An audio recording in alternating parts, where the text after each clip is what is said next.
रहस्यमय जंगल की खोज। कहानी की शुरुआत एक छोटे से गांव से होती है, जहां दो दोस्त आदित्य और रिया रहते हैं।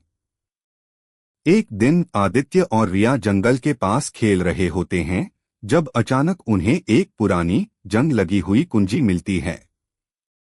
कुंजी पर अजीबोगरीब निशान होते हैं और उसमें एक अज्ञात भाषा में कुछ लिखा होता है।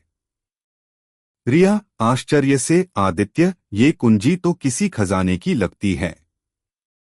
क्या तुम्हें नहीं लगता कि ये हमें जंगल के अंदर किसी रहस्य की ओर ले जाएगी? रिया आत्मविश्वास के साथ, डर कर हम सच का सामना नहीं कर सकते। चलो देखते हैं ये कुंजी हमें कहाँ ले जाती है।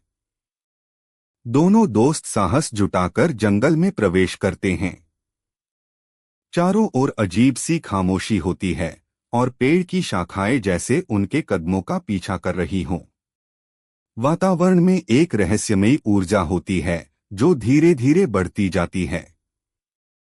जंगल के अंदर जाते ही उन्हें एक पुराना खंडहर जैसा मंदिर दिखता है, जो पेड़ों और बेलों से ढका होता है।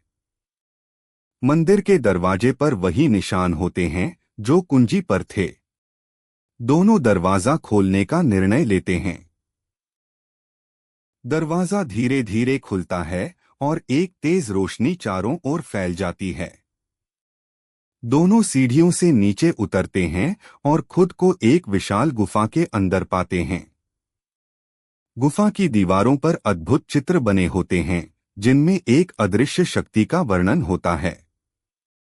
रिया दीवारों को देखते हुए, आदित्य, ये चित्र ऐसा लगता है जैसे ये किसी प्राचीन शक्ति की कहानी बता रहे हों।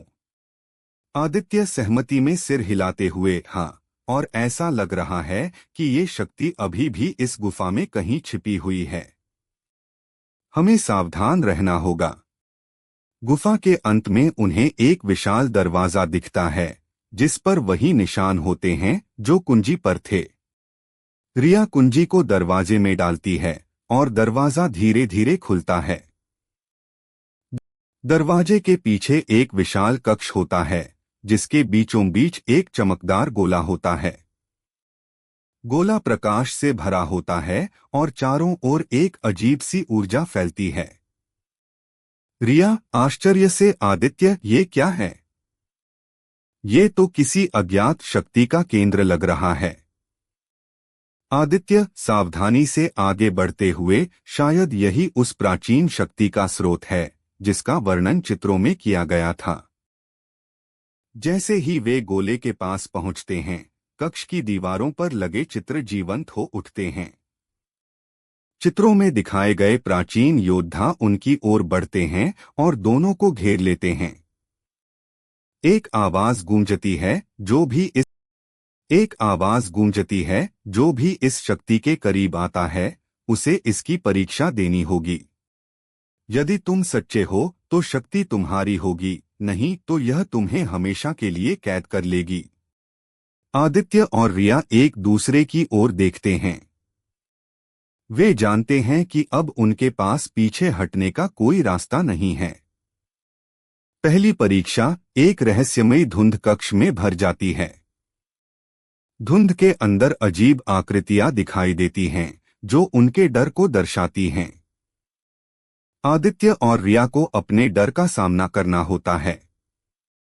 रिया धीरज के साथ, आदित्य, हमें अपने डर पर काबू पाना होगा। अगर हम डरे तो ये धुंध हमें नहीं छोड़ेगी। दोनों अपने डर का सामना करते हैं और धीरे धीरे धुंध गायब हो जाती है। अचानक चमकदार गोला टूट जाता है और उसके अंदर से एक प्राचीन पुस्तक प्रकट होती है। आवाज मुलायम लेकिन शक्तिशाली, तुम दोनों ने साहस, समझदारी और सच्चाई का परिचय दिया है। अब यह शक्ति तुम्हारी है, लेकिन इसे केवल भलाई के लिए उपयोग करना होगा। आदित्य और रिया गांव लौटते हैं। उनके पास वह पुस्तक और शक्ति है, लेकिन वे जानते हैं कि इस शक्ति का उपयोग केवल अच्छे कामों के लिए ही होगा। गांव वाले उन्हें देखकर हैरान रह जाते हैं और जब वे अपनी कहानी सुनाते हैं तो सभी को इस बात का एहसास होता है कि साहस और सत्य के बल पर कोई भी रहस्य सुलझाया जा सकता है। कहानी का अंत इस संदेश के साथ होता है कि असली शक्ति हमारे भीतर छिपी होती है। बस उसे पहचानने और सही दिशा में उपयोग करने की आवश्यकता होती है।